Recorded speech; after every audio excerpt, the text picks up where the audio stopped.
রাজনৈতিক ক্ষেত্রে তার অবদান একবারে ফেলে দেওয়া যায় না। অনেক দেখেছি, জাসাসকে নিয়ে, বেগম জিয়াকে নিয়ে, আমাদের দলের নেতাদের বিরুদ্ধে এরশাদের সকল ষড়যন্ত্র রুখে দিতে রেজাউল্লাহ চৌধুরীর নামটাই আসে। অবশ্য অনেক দিন পর তাকে আজকে আমি পেয়েছি, প্রায় দেখি আমি তাকে ফেসবুকে। গত কদিন আগে একটা সভায় কোথাও দেখেছিলাম। আমাদের প্রাণের মানুষটি রেজাউল্লাহ চৌধুরী। আমার বাম দিকে যিনি আছেন, উনি বাংলাদেশে কোনো অংশে ফেলে দেওয়া যাবে না।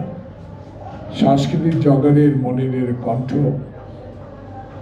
আজকে আমাদেরকে আপ্লুত করে, সে প্রিয় শিল্পী এবং আমাদের একসময় সহযোদ্ধা মনির, শাহজাহান সম্রাট, রুমি, সিরাজি সহ যারা এখানে উপস্থিত হয়েছেন, বিশেষ করে হুমায়ুন ব্যাপারীর সাংস্কৃতিক সংগঠনের সকল পর্যায়ে নেতাকর্মীকে আমি এমন একটি দিনে, যে দিনটিতে আমার প্রিয় নেত্রী বাংলাদেশের রাজনীতির অঙ্গনে খুব অল্প সময়ের মধ্যে যিনি সারা পৃথিবীর চোখে একজন রাজনীতিবিদ হিসেবে প্রতিষ্ঠিত হয়েছিলেন, দেশ নেত্রী উপাধি লাভ করেছেন, সেই বেগম খালেদা জিয়ার 81তম জন্মদিনে সবাই এখানে এমন ব্যক্তিও আছেন যার হাত তুললে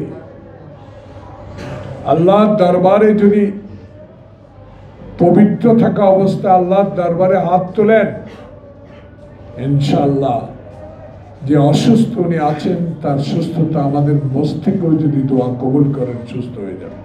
সেই নেত্রী বেগম খালেদা জিয়ার আজকে জন্মদিনে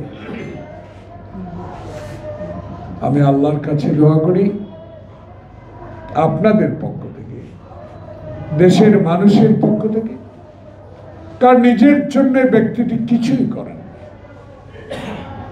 পরিবারের জন্য করেন নাই, শুধু দেশের জন্য, দলের জন্য জীবনটা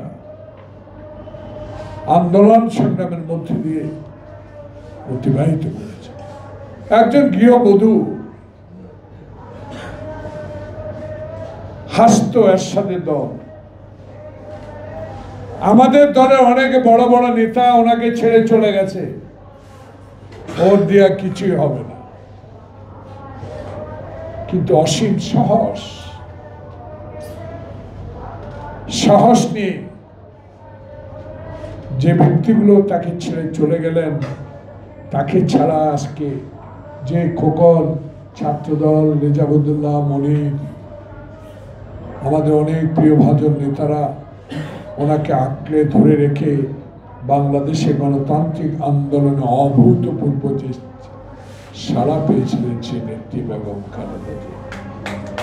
আজকে পার্শ্ববর্তী দেশ ইন্ডিয়া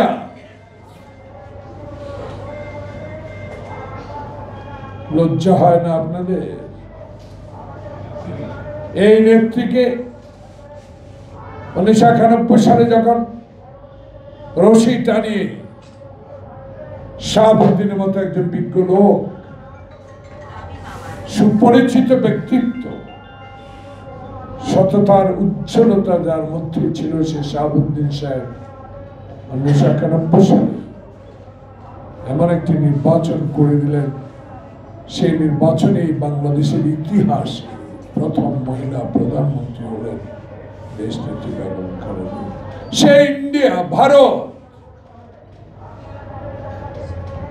এই কুচক্রী মহলের দ্বারা, হাসিনার দ্বারা, হাসিনার আওয়ামী লীগ দ্বারা, হাসিনার পান্ডাদের দ্বারা, হাসিনার ষড়যন্ত্রকারীদের দ্বারা সেদিন খোকন বলেছিল না, একদিনের জন্য শান্তিতে সরকার করতে দেব।